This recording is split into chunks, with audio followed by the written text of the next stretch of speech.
इसका नाम था जलालुद्दीन उर्फ जंगूर बाबा। इसकी सहयोगी नीतू नसरीन उर्फ नसरीन थी वो, और इसका साथ दे रही थी, इसकी गर्लफ्रेंड थी।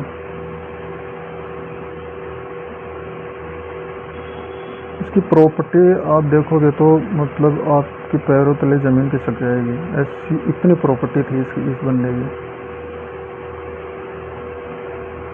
तो बाहर से 100 करोड़ से भी ज़्यादा मतलब फंडिंग आ रही थी इसकी धर्म परिवर्तन के लिए। जब इसके आस पड़ोस वालों से पूछा गया तो आस पड़ोस वाले बोल मैटर रहे, करता है। तो इस गैंग का सरगना गिरफ्तार हुआ है, सक्रिय सदस्य तो हुए नहीं है। सक्रिय सदस्य ही तो धमकी दे रहे हैं, वही तो इस कार्य को आज भी कर रहे हैं। उस पर आवाज क्यों नहीं उठाई जा रही है? मैं आप सबसे रिक्वेस्ट करती हूँ कि उस पर आवाज उठाई जाए। सरगना गिरफ्तार हुआ है, सरगना की गिरफ्तार होने से सारे राज नहीं खुलेंगे, राज वहां से खुलेंगे जो सक्रिय सदस्य इस तरह यह काम हो जाएगा, वो काम हो जाएगा, ताबीज़ वगैरह बांध दिया, ताबीज़ वगैरह दे दिया। एक बाइक थी, बिल्कुल ख़त्म हुई, एकदम नॉर्मल, बिल्कुल गरीब परिवार से था वो, कुछ भी नहीं था इसके पास। फिर ये मुंबई चला गया।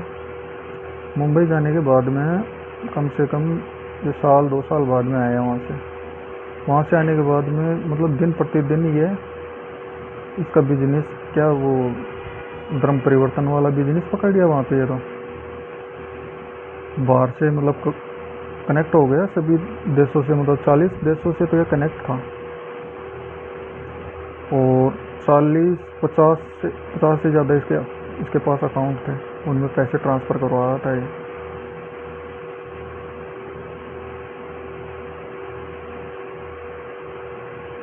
बहुत सी हिंदू लड़कियों का धर्म परिवर्तन करवा दिया इसने। इनका तरीका क्या था धर्म परिवर्तन करवाने का? जैसे मान लो कोई हिंदू लड़की है, तो हिंदू लड़की है तो मतलब अपनी बहन को या बेटी को भेजेंगे उसके पास, हिंदू बना के, हिंदू नाम बना के भेजेंगे कि हाँ मैं हिंदू ही हूँ। जैसे मतलब जानकारी हो गई, उसकी दोस्ती हो जाने के बाद में ये घर पे लेके आते हैं, या फिर अपने भाई से मतलब बात करने के लिए बोलते हैं, उससे मतलब दोस्ती करने के लिए बोलते हैं। उसके बाद जैसे जैसे वो लड़की बात करने लग जाती थी, फिर इनका काम स्टार्ट हो जाता था आगे, क्या जो भी मतलब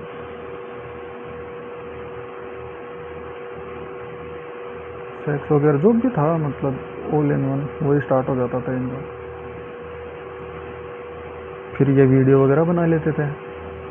और छांगुर के द्वारा 5,000 से ऊपर लड़कियों का धर्मांतरण कराया जा चुका है। और जिनसे मैं पीड़ित हुई हूँ, उनके फादर अबू हुरैरा अंसारी द्वारा 10 से ऊपर धर्मांतरण हो चुका है। अगर उनको जब तक पकड़ा नहीं जाएगा, ये खुलासे पूरी तरह से नहीं होंगे। ये कार्रवाई जो आप सब छांगुर छांगुर छांगुर देख रहे हैं ना, 50% ये कार्रवाई है। कोई अगर उत्तर प्रदेश का अगर मानी योगी जी अगर चला रहे हैं सरकार को, तो योगी जी सारे काम को नहीं करते हैं, उनकी टीमें काम करती हैं। उनकी टीमें किस तरह से काम करती है, ये मैटर करता है। तो इस गैंग का सरगना गिरफ्तार हुआ है, सक्रिय सदस्य तो हुए नहीं है। सक्रिय सदस्य ही तो धमकी दे रहे हैं, वही तो इस कार्य को आज भी कर रहे हैं। कहता है कि हाँ किसी को भी धर्म परिवर्तन करा लो, ये करवा लो, वो करवा लो, किसी का रेप कर दो, ये कर दो, वो कर दो, ये तो नहीं बोलता। फिर ये धर्म के ठेकेदार बन रहे हैं, बोल रहे हैं कि 2047 तक इंडिया वो भारत को वो बना देंगे, मुस्लिम राष्ट्र बना देंगे। इनको यह नहीं पता कि जब जब हिंदुस्तान पे, भारत पे कोई भी ऐसी घटना हुई है, उसका मतलब बहुत जल्दी खात्मा हुआ है हर चीज़ का। किसी को भी ले लो, तेरे पास करोड़ों, 2 करोड़, 50, 100, 200, 500 करोड़ कितने भी हो, लेकिन जब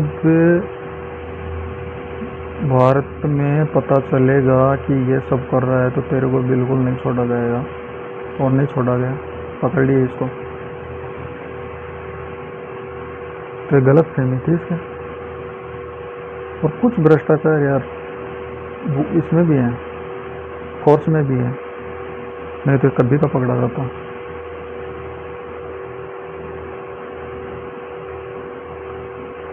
कुछ हमारी भी गलतियाँ हैं, हमारे जो ऑफिसर हैं, डिपार्टमेंट वाले हैं, उनकी भी गलतियां हैं, तो इसको इतना बढ़ावा दिया। कभी का पकड़ा जाता है ये आदमी। इतनी लड़कियां नहीं जाती, इतनी लड़कियां परेशान नहीं होती। कई लड़कियों को तो बेच दिया, कई लड़कियों का धर्म परिवर्तन करवा दिया।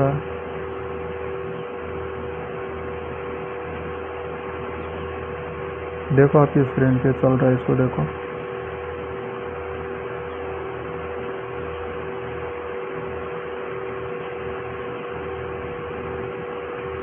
ऐसे लोगों को फांसी की सजा होनी चाहिए। देशद्रोह का केस ठोक के फांसी पे लटका दो इनको। नहीं फिर ये ऐसा काम करेगा कोई, तो इसके जो भी सराउंड में है ना, वो उनको सबको लेना चाहिए और सबको बुलाना चाहिए, सबको लेना चाहिए, सभी को एनकाउंटर कर देना चाहिए।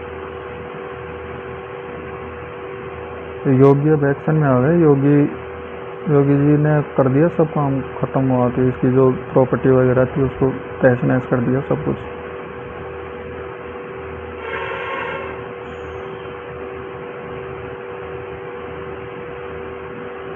मिलते हैं भाई। छांगुर का मुद्दा नहीं है सिर्फ छांगुर छांगुर छांगुर छांगुर एक गैंग का सरगना है। गैंग का सरगना सारे काम को एग्जीक्यूट नहीं करता है, वो जो उसके अंदर में काम करते हैं वो करते हैं। इसमें गैंग के जो सक्रिय सदस्य हैं वो काम करते हैं। सरगना पकड़ा गया है। अगर आप उस प्लेस पे जाएंगे, पूरी बिल्डिंग को जमींदोज नहीं किया गया है, आधी ही बिल्डिंग को तोड़ा गया है जो इलीगल थी, बाकी को नहीं तोड़ा गया है। मीडिया के जरिए से मुझे पता चला है कि आधी बिल्डिंग तो खड़ी है यूं ही। और किस पीड़िता को न्याय मिला है? ये खेल आज से नहीं चल रहा, बहुत पुराना चल रहा है। अगर इसमें कुछ नाम लिए जाएंगे, कुछ की अरेस्टिंग हो गई, तो ये 40 साल पुराना खेल निकलेगा, जो सबूत के साथ मिलेगा आप सबको। जिसमें मेरे पास जो आया था लड़का, उसका नाम अमित था। उसका असली नाम था अबू आमिर अंसारी। उसने अपने आप को अमित इंट्रोड्यूस किया था और अमित की पूरी फैमिली मुझसे मिली थी। उसकी पूरी फैमिली हिंदू इंट्रोड्यूस करके मिली थी मुझसे। छांगुर पीर बाबा से मेरी वर्ष 2019 में मुलाकात हुई थी चांदौलिया दरगाह में, जहाँ पे मैं गई थी। वहाँ का माहौल ही बड़ा अजीब था। वहाँ सिर्फ महिलाएं थी, उनका ब्रेन वॉश किया जा रहा था, उनको डाइवर्ट किया जा रहा था। क्योंकि मैं इस परिवार के बीच में रही हूँ, तो ये जो रेट लिस्ट आप देख रहे हैं आज जारी हुई है, ये रेट लिस्ट मुझे वहीं से पता चली थी कि कैसे रेट तय होता है, किस तरह से इसको एग्जीक्यूट किया जाता है, कैसे फंडिंग आती है, हवाला के जरिए कैसे पैसा आता है। जो चीज मैंने एसटीएफ में बताई भी है कि आज भी वो फंडिंग, जो धर्मांतरण, एटीएस की इतनी बड़ी कार्रवाई अभी नहीं हुई जितनी होनी चाहिए। मुकदमा पंजीकृत होने के बाद 2 धर्मांतरण और कराए गए हैं, जिसकी जानकारी एटीएस को है ही नहीं। प्रशासन इस लेवल की जांच कर रहा है। आप एफआईआर उठा के देखो, जिसमें 9 नामजद हैं, लेकिन 4 की गिरफ्तारी होती है। एफआईआर कब की है? नवंबर 2024 की। और गिरफ्तारी कब होती है? अप्रैल में। कुछ गिरफ्तारी कब होती है? अभी 5 तारीख को। क्यों सिर्फ 4 लोगों की गिरफ्तारी, 9 नामजद, और उसके अंदर ना जाने कितने नाम। अगर गिरफ्तारी का आंकड़ा निकाला जाएगा ना, तो 40 से 50 ऊपर पहुंचेगा, उससे कम नहीं रहेगा। और छांगुर के द्वारा 5000 से ऊपर लड़कियों का धर्मांतरण कराया जा चुका है। और जिनसे मैं पीड़ित हुई हूँ, उनके फादर अबू हुरैरा अंसारी द्वारा 10 से ऊपर धर्मांतरण हो चुका है। अगर उनको जब तक पकड़ा नहीं जाएगा, ये खुलासे पूरी तरह से नहीं होंगे। ये कार्रवाई जो आप सब छांगुर छांगुर छांगुर देख रहे हैं ना, 50% की कार्रवाई है। कोई अगर उत्तर प्रदेश का, अगर मानी योगी जी अगर चला रहे हैं सरकार को, तो योगी जी सारे काम को नहीं करते हैं, उनकी टीमें काम करती हैं। उनकी टीमें किस तरह से काम करती है, ये मैटर करता है।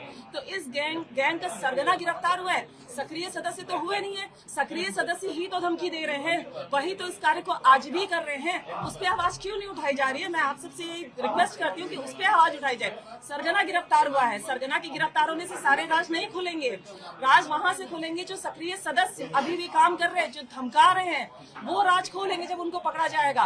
तब तक की राज पूरे खुलने वाले नहीं है, क्योंकि छांगुर एक मास्टरमाइंड था। उसने, आप देखें तो प्रॉपर्टी उसकी ज्यादातर अपने नाम से नहीं है, दूसरों के नाम से उसने प्रॉपर्टी ली हुई है, दूसरों के नाम से वो खेल खेल रहा है। कोई भी सरगना अपने नाम से खेल नहीं खेलता है। फंडिंग हुई है, रेट तय किया गया है, फंडिंग का पैसा किसी पीड़िता को नहीं मिला, किसी से भी आप पूछ लीजिए। ये जो अमाउंट आता है हवाला के जरिए से आता है, ट्रांजैक्शन हुए नेपाल के जरिए से आता है। नेपाल का बहुत बड़ा इसमें सहयोग रहता है, वहां से आने जाने का, पैसा लाने का। हवाला के जरिए से लखनऊ के अंदर मैंने जगह बताई है एसटीएफ को किस जगह से पैसा आता है, कहां से लिया जाता है, कैसे ट्रांजैक्शन किया जाता है, कैसे डिस्ट्रीब्यूट किया जाता है, मैंने पूरी डिटेल उनको दी हुई है। और पैसा किसी पीड़िता को नहीं मिलता है, पैसा इनको मिलता है जो गैंग का सरगना है, वहां से डिस्ट्रीब्यूट होता है। उनके पास जो लड़के लड़कियां मुस्लिम है जो इनके धर्मांतरण के काम को करते हैं उनको पैसा दिया जाता है। किसी को पैसा नहीं मिलता है, किसी पीड़िता को पैसा नहीं मिलता है। अब आपको कोई और सवाल है तो पूछ सकते हैं। आपने एक और पीड़ित बचे, एक और पीड़ित बचे, एक चीज मैं और कहना चाहूंगी, एक और पीड़ित बचे, एक लास्ट बचे भाई, एक चीज मैं और कहना चाहूंगी। आप देश में एक पीड़ित भी है। मैं ये कहना चाहती हूँ कि सबसे ज्यादा जो हमें जरूरत है सुरक्षा की जरूरत है, आर्थिक सामाजिक सुरक्षा की जरूरत है। अगर हमें ही कुछ करा दिया जाएगा तो ये बताइए, आज जो हम यहाँ पे बैठे हैं, जो आप लोग यहाँ पे आए हैं, कौन इनको लेकर आएगा? हमें ये बताइए, कोई लेकर आएगा क्या? कोई किसी को नहीं लेकर